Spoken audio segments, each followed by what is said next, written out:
everybody, welcome to TCR Unboxed, episode number 3 from the Hockenheimring. It's been 6 long years since we visited this venue, and I don't know about you, but I'm ready to get into the action. So, without further ado, let the festivities commence.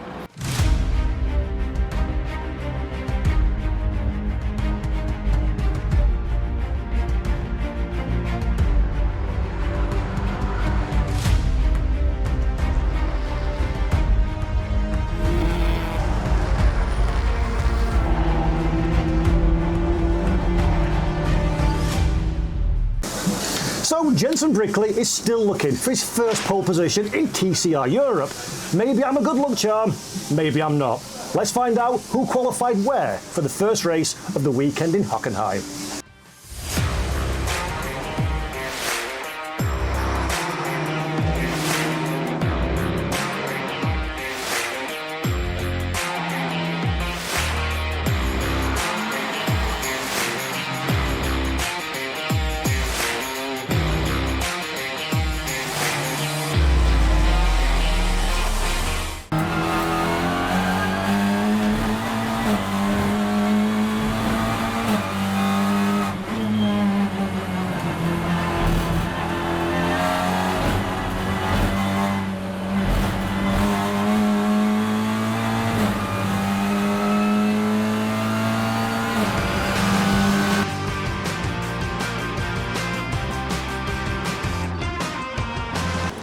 Butti claimed pole position for race number 1 in commanding style in difficult weather conditions. Let's have a word with the winner of the pole position by TR Watchers Award. Yeah, we need that because after Spa we lost a lot of points in race 2 with the damage on the tires. But yeah, we are really happy, working hard to have that pole position, because we forgot also to do the pole in Portimao for strategy things, but doesn't pay off. But yeah, now we are happy, but the work still long in race 1 and race 2. Right, hello everybody. I'm delighted to be joined by Detlef Schmidt, who is the project manager of TCR for Audi. Detlef, welcome. You've got 2 cars at the top of the standings. It's been a great start to the year, hasn't it? Yeah, hi, hello. Paul, as you know me, I'm always happy when the 4 rings are on top. So you can say like that. I'm really happy, and I'm even more happy that the 6 cars I have on grid here, I have them in the top 10. Yep. Now, obviously, it's important to Audi to be in motorsport. It's important to Audi to be in TCR. Why? The TCR is a base, a kind of a base of the motorsport.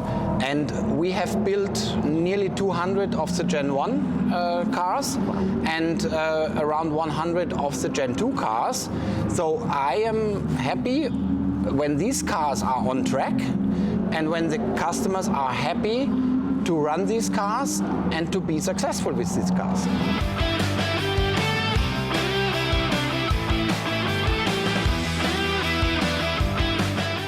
Marco Butti secured the pole position, and now it is time to go racing here at the Hockenheimring. Who will come out on top at this wonderful German venue? Sounds like a great time to find out.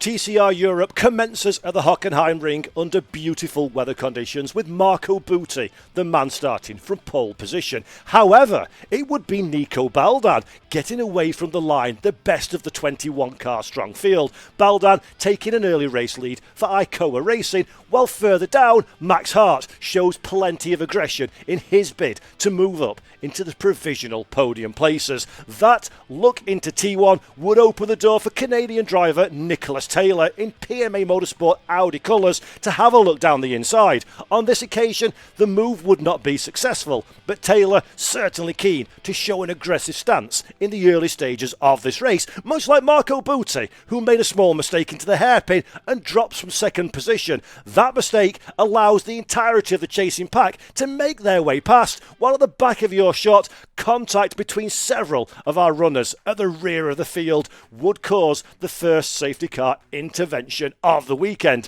Before that safety car was called, though, there was plenty of racing action out on track to enjoy. Here you can see Claire involved in a significant amount of strife, our two championship leaders, starting mid-pack as Navarro brings out the safety car to recover the stranded Hyundai Elantra N TCR.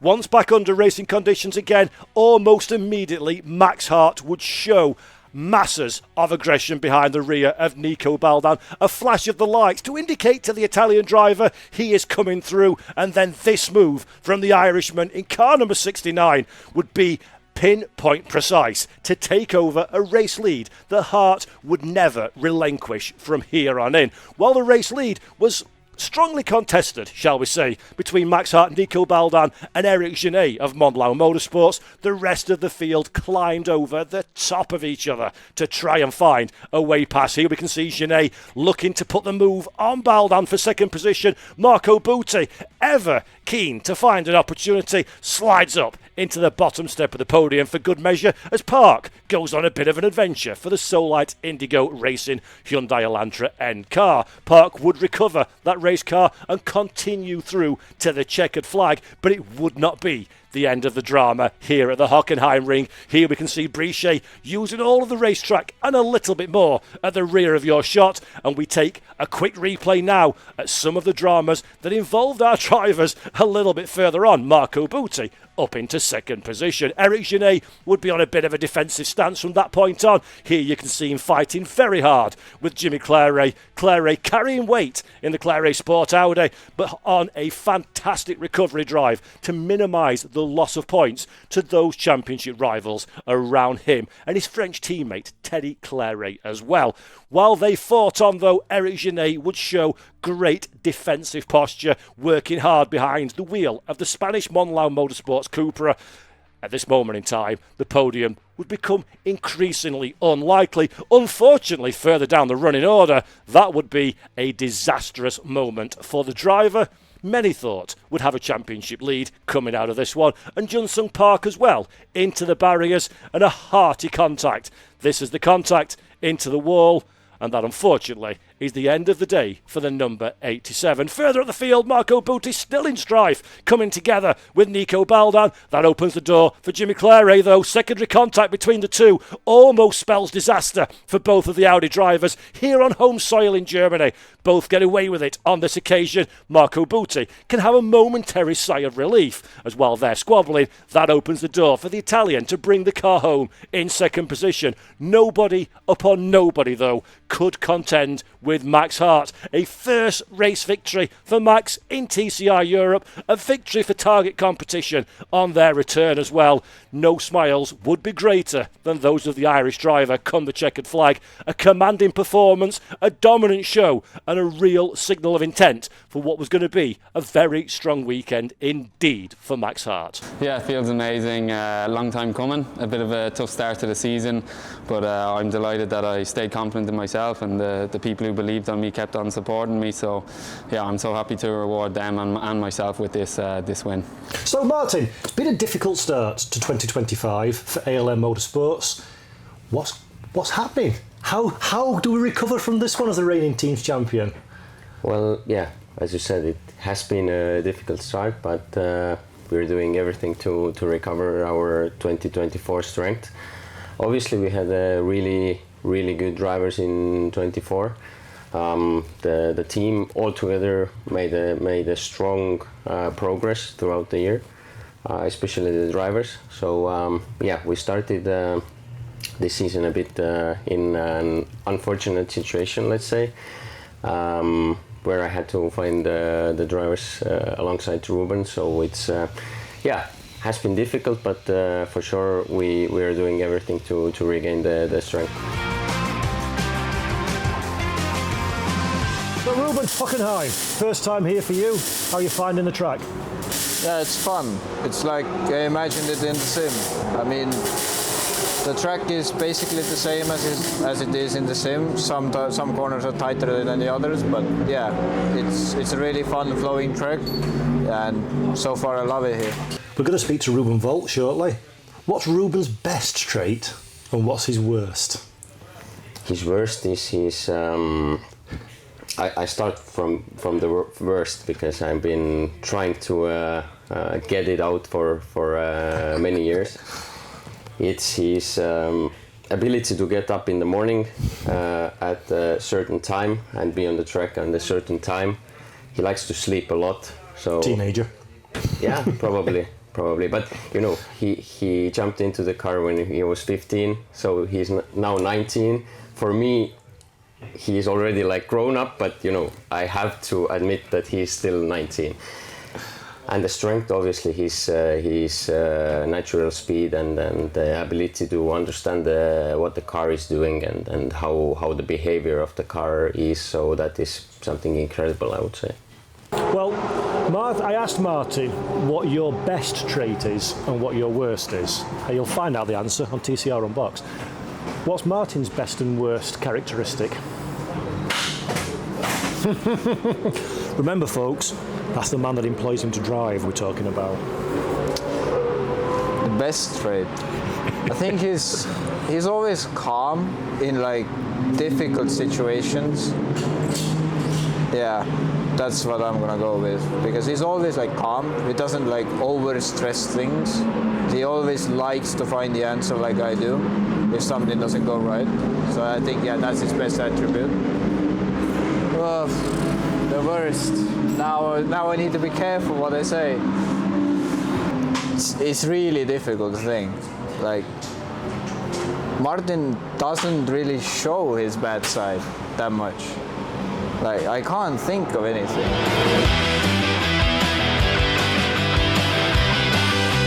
Oh, that's everything it looks. 6 years is a long time to wait for a race at Hockenheim, and I'm sure you'll agree with me, race 1 was an absolute cracker. I think it's time to do it all over again. Let's find out what happened in race number 2.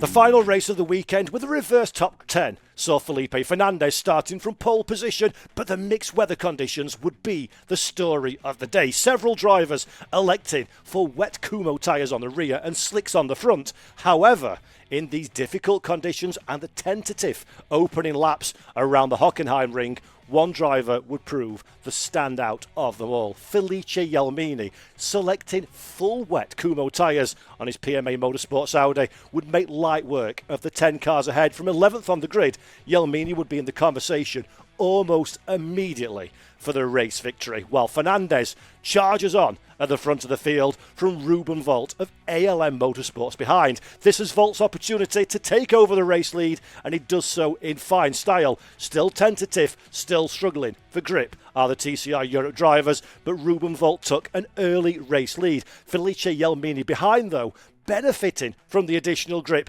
in these greasy and damp conditions, would make light work of the Estonian Honda driver. Here you can see him on the inside line. It will become the outside for the hairpin, but the hairpin is where much of the drama unfolded over the course of the weekend. With those wet tyres on board car number 44, Jelmini just has to find the opportunity and find the gap.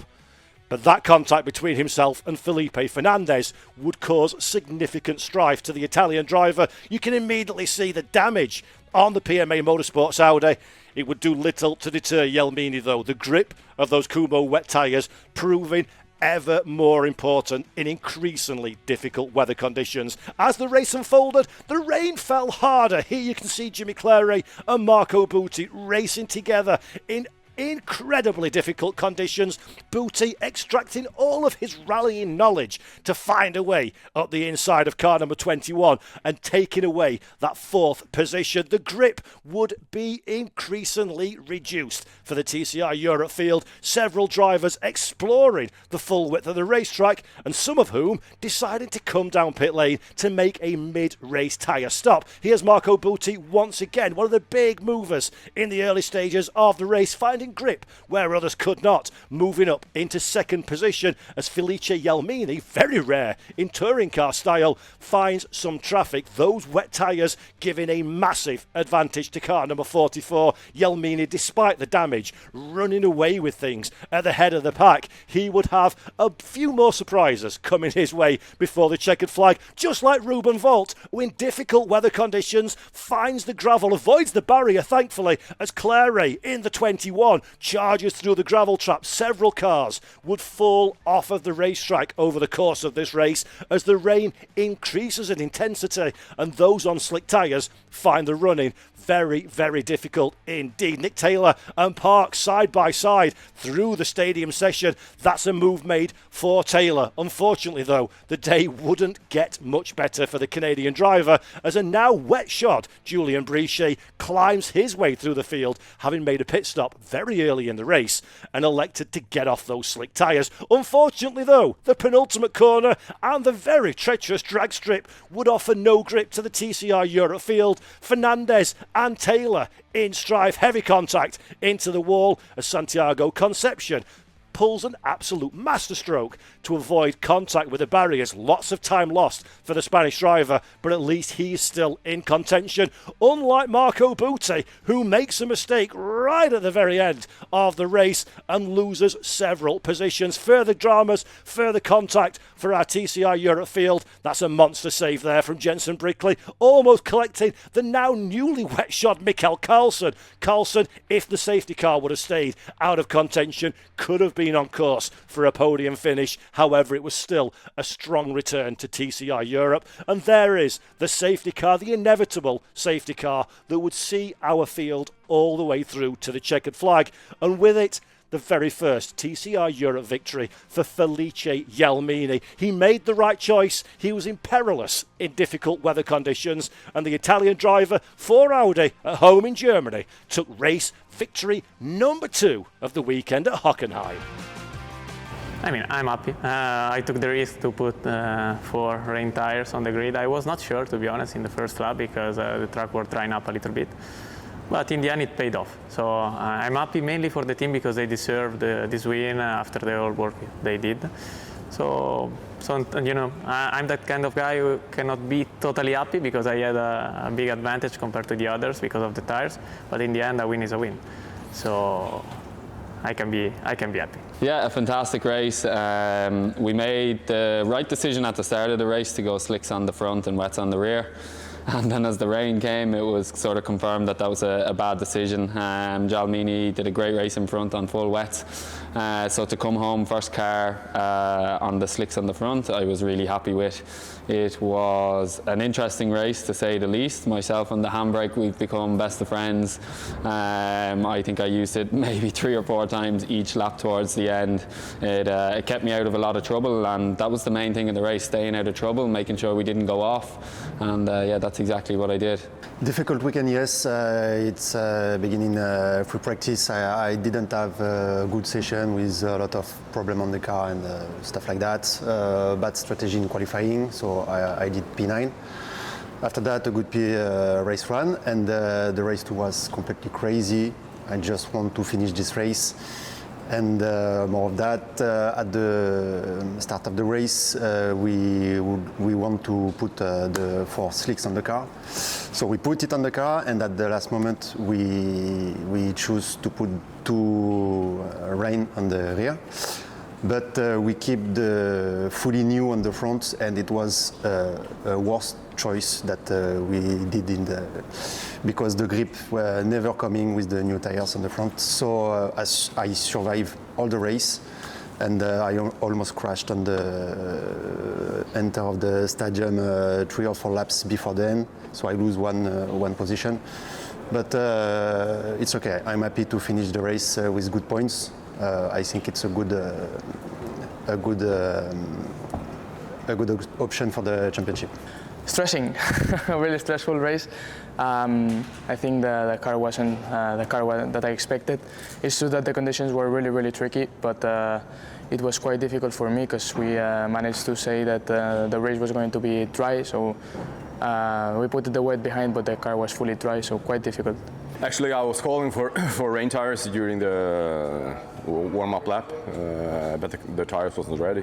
If we had go in and changed there, we probably have been on the podium, I think. You never know, but we had the speed then for it. So, but after a couple of laps with the slicks in front, we take the decision to go in and put fully wet on, and I think we had great speed in the end. But unfortunately, there were a couple of safety cars. Either it was a safety car, so 3 or 4 laps safety car. If that hasn't been, we have probably been higher up. But I mean, yeah. That's where it is. Well, that was a dramatic end to the race, wasn't it? Plenty of excitement here at Hockenheimring, and I feel we may have just a bit more to come. I hope you enjoyed TCR Unboxed episode 3, and we'll see you all again at Misano in a few weeks' time. Take care, thanks for watching, and goodbye.